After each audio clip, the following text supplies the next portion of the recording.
Hey, you there, Travis? You should still be at the office about now, right? I have some work I want you to finish up by today. I put all the data into the cloud file. Start on it as soon as you're back at your desk. You got that? Yes, sir, Mr. Johnson. But to be honest, it's kind of hard for me to accept that assignment, sir. I'm already set to head straight home today. I mentioned it yesterday about not being able to work late today. Are you serious? You already finished work? Well, that's all out the window. Sorry, work comes before play. Just get it done, Travis. Got that? What's more important to you? Your career, or some video games waiting for you at home? Get to work! The work I just assigned you involves the President's meeting set for tomorrow morning. If you don't get this done, it will certainly affect your career. Wasn't that the presentation documents that the section chief assigned to you? I was there during the meeting. Don't you remember? Yeah, well, I'm sorry to say that both me and the chief have already left for the day. So that leaves you to take care of things. Really? Can't you get someone else? Like I said, this is material that's needed for the President's meeting tomorrow morning. I don't have to tell you how important that meeting is now, do I? Besides, there's nobody left at the office now. Except you, of course. If you don't get this done by tonight, and I'm telling you, Travis, your future is sure going to look bleak as hell. I don't know how much longer I can bear this. Do you realize that I've been working overtime until midnight for the last 2 months? There were even days I ended up working all night and continue throughout the next day. Yeah? So what? Everyone does overtime on occasion. You're not the only one. It's just that I've really reached my limit. I don't know how much longer I can continue. Come on, Travis. You're not a kid anymore. What's with the victim mentality? You work for this company, and we pay you a salary, for God's sake. Stop whining and get to work, would ya? The longer you wait, the longer you won't be able to go home. Yes, Mr. Johnson. I'll get on it right away. Hey, Travis. I know you're working overtime again tonight, but I had to talk to you. Oh, hey, Sandy. Yeah, can you believe it? Is your boss forcing work on you again? You keep this up and you'll get burned out sooner or later. This can't last. Yeah, well, I just can't seem to get out of it. This whole mess, it's all completely my fault, right? I'm really sorry. It really was not my intention.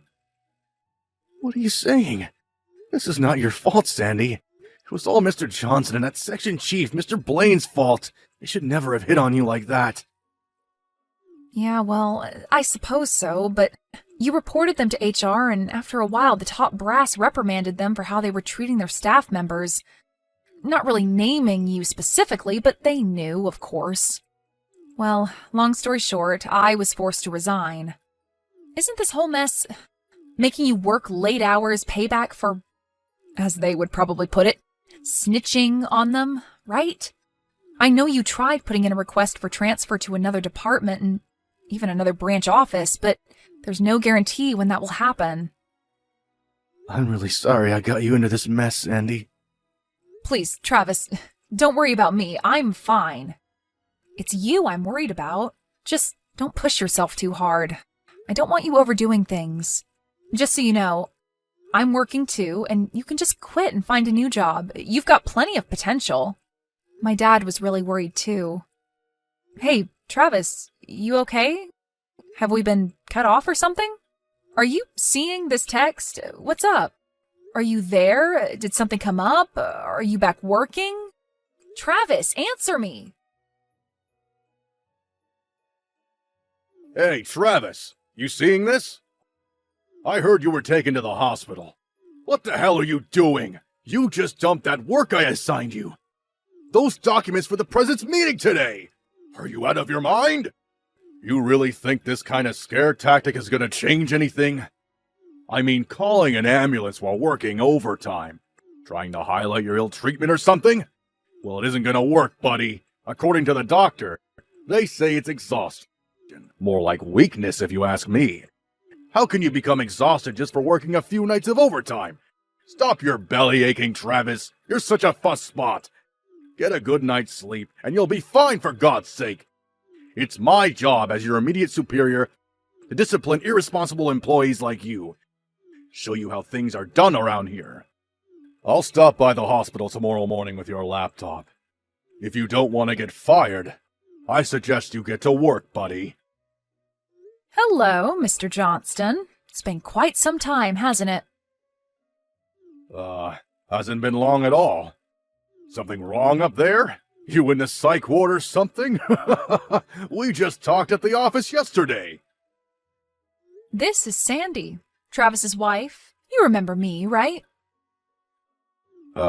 Say again? Sandy?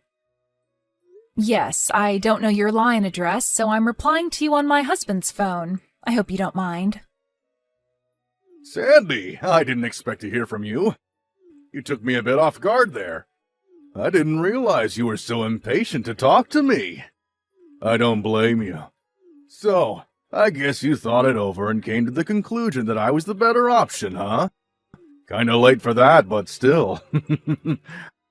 Aren't you a little worried of leaving a record of our intimate conversation on your husband's phone? Not worried of the consequence, huh? Which means... Would you stop forcing my husband to work every night? Huh? What are you talking about? I'm not forcing anybody to do anything. That ambulance? That was all my doing. I called them last night. You called them? Why'd you go and do that? I was conversing with him through line last night when it suddenly went dead. I couldn't get a response from him after that. I was extremely worried. I called security and asked them to check out his office on the 3rd floor where he was working late last night. After some time, they made the rounds and a security guard found my husband on the floor, passed out cold. Wait a sec. I was not aware of that. This is not my fault, you got that?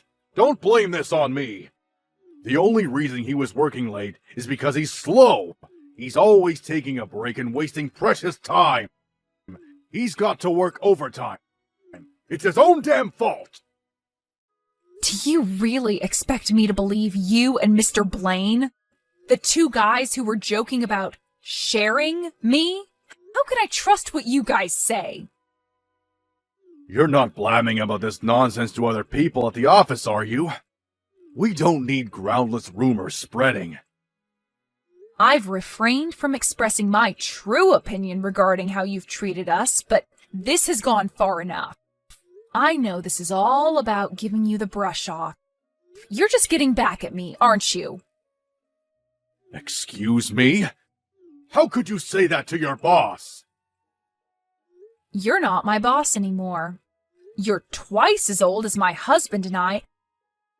Don't you think it's a little cringeworthy for a middle-aged guy to be salivating after a young woman, a former staff member? You little ungrateful sneak! All I was trying to do was make office life easier for you, so you can do your job. To take you under my wing and teach you the ropes. That's all. Really? That was your intention? You seemed like you wanted more than that. That's why I refused. What was so wrong about that? I did my job properly and on time. There was nothing to fault me for. You think you're going to get away from insulting me like that, you spoiled brat?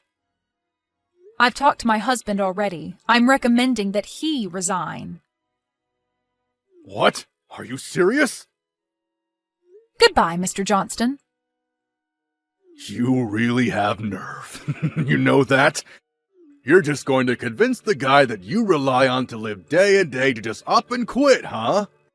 Yeah, right. You do that, and you guys will be left homeless and penniless in no time. Good luck with that. You really screwed up, Sandy.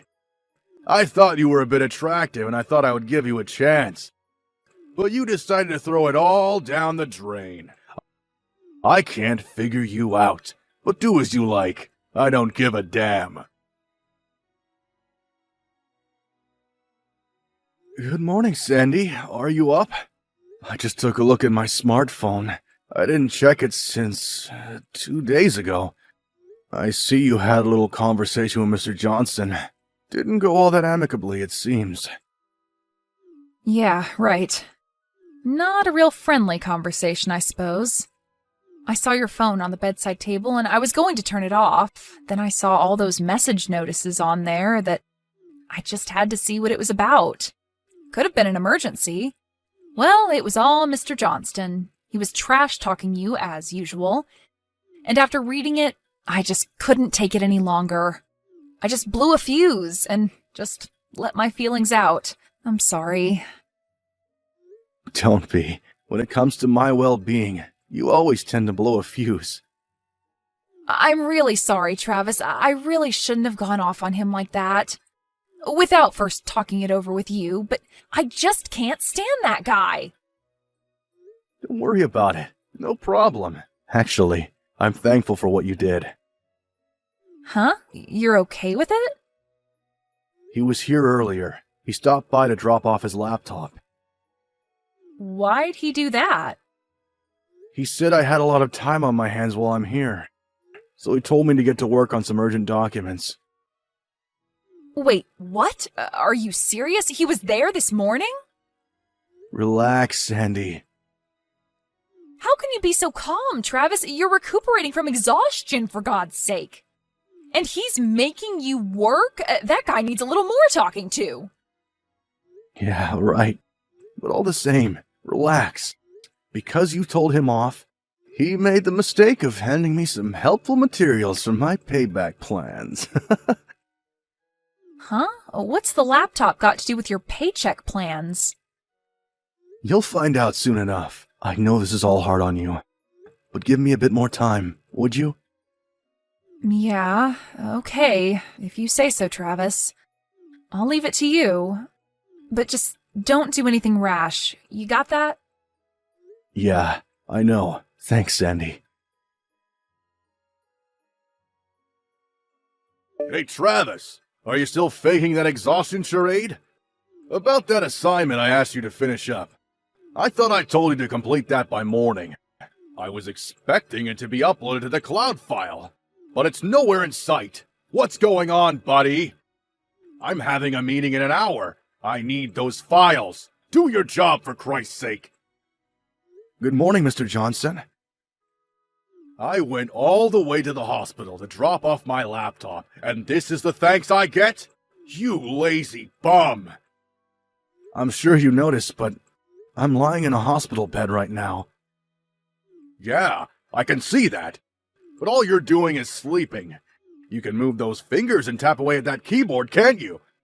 I had the forethought to take that laptop to you so you can get your work done and save your job. Can't you see that, for crying out loud?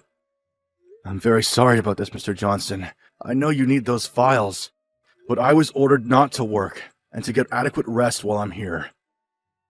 Excuse me? Am I hearing you right? I'll give your laptop back to you later, okay? You better have someone else work on those documents. What the hell are you even talking about? I never gave you such orders, and Mr. Bain didn't either. Oh, I get it. Doctor's orders, huh? The doctor ordered you to take it easy and not work, is that it? Yes, as you say, the doctor did say that, but... These doctors, they always exaggerate these things. You know that. Just ignore the guy, would you? Yeah, but this is a request from the company. And I can't very well ignore a request from the company now, can I? Or do you want me to just disregard company policy? Like I said, I never gave such an order. Are you deaf now?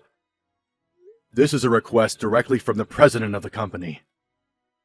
Hold a sec. What did you just say? The president? The head of this company? That's right. The president, CEO of the company. He contacted me directly and ordered me to rest and not work. Why in God's name would he do that? Why are you even connected to him? You're just a lowly staff member. Why would he even be aware of your presence? It was that laptop you brought me. Yours, wasn't it? Excuse me? The laptop I brought you? I have no idea what you're getting at, buddy. I'm sure you know, but about 10 days ago, the company set up a special online hotline that allows staff members to add comments directly to the president of the company. Don't tell me you went ahead and... Yep, that's right. I put in a comment. That laptop you brought me was already registered to the hotline, so all I did was include my name, employee ID number, and my comment. Darn it! I thought I put a lock on that site! Back when the special online hotline was established, I was pretty out of it. Working every night till quite late, I wasn't really in the frame of mind to be checking the details of the site. I had no idea that you could converse directly with the company president about whatever topic seemed important, whether it be grievances about the kind of coffee in the staff lounge to unfair work environments. But once I was able to recuperate in the hospital, and as you say, have a lot of time on my hands, I was able to think straight and check the details of the hotline, thanks to you. One thing led to another, and I was able to contact the president directly. Are you friggin' serious?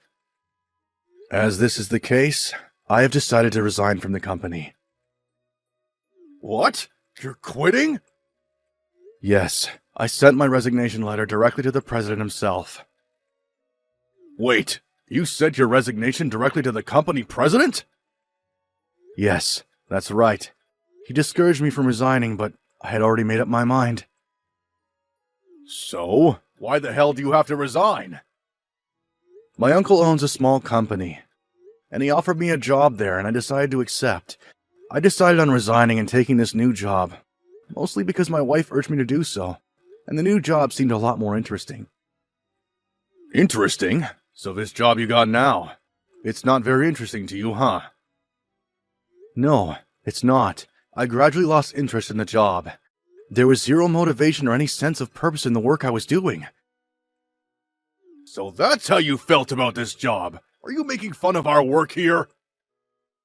No, not at all. It's just the motivating factor of the job, that's all. First, the senior management I'm supposed to respect and learn from try to seduce my wife. Then I try to help my wife by reporting it, and you guys enact revenge by making me work overtime day in and day out. Until I ended up in the hospital. Let me ask you this. Would you want to work in a company like that? I'm pretty sure I know what the answer would be. That all depends on you. It depends on if you have the guts and perseverance to make it through the rigorous demand of being a marketing manager. Clearly, you don't have what it takes. Well, if that's the case, show the other staff members that you have what it takes as an example to others. Do your own work for a change, instead of just talking, giving orders. I urge you to put the work in yourself. Until you do that, none of your staff will ever respect you. Shut your damn little trap, you little smart mouth! How can you talk to me like that? As for me, I'm going to use up all my remaining paid holidays I wasn't able to use and resign. I think I'll rest up a bit before starting my new job. Oh yeah, almost forgot. I just talked to my lawyer. I'm planning to demand compensation from both you and the chief manager, Mr. Bain. So expect a letter from him in the near future. Compensation? Are you serious? Very serious. Like I said, my lawyer will contact you from now on. So I probably won't be seeing you again. Hold it a second, Travis. You can't do this! I can, and I will. Talk to my lawyer. It's been a pleasure working for you, Mr. Johnson. Goodbye. Well, after that conversation, Mr. Johnson and the chief manager came barging into the hospital demanding to see me. But were chased off by the staff. They made such a racket that the hospital even threatened to call the police. As they were leaving, Mr. Johnson shouted towards my room, "The president can shove it!" or something to that effect. But as luck will have it, the president himself was visiting me right at that time and heard the whole thing. He was furious and rushed out to confront them in the hallway. Sandy was there too, and she said those two guys were as white as a sheet. They were practically on their hands and knees apologizing. The president was so angry, he later closed that sales office for good. The other staff members were transferred to other branches, but Mr. Johnson and Mr. Bain were both fired. They tried to get another job elsewhere, but since the president had a lot of connections and pull in the industry, their efforts failed miserably. I heard Mr. Johnson is currently unemployed, but still has considerable debt hanging over his head thanks to me. I later heard he was married but got divorced shortly after this incident. Apparently, he's working various part-time jobs now to make ends meet. Not sure what happened to Mr. Bain. He paid the compensation and just up and disappeared. As for me, I'll be starting that new job next month. So until then, I'm taking it easy. Sandy took a few days off. So, we're headed down to the beach over the weekend.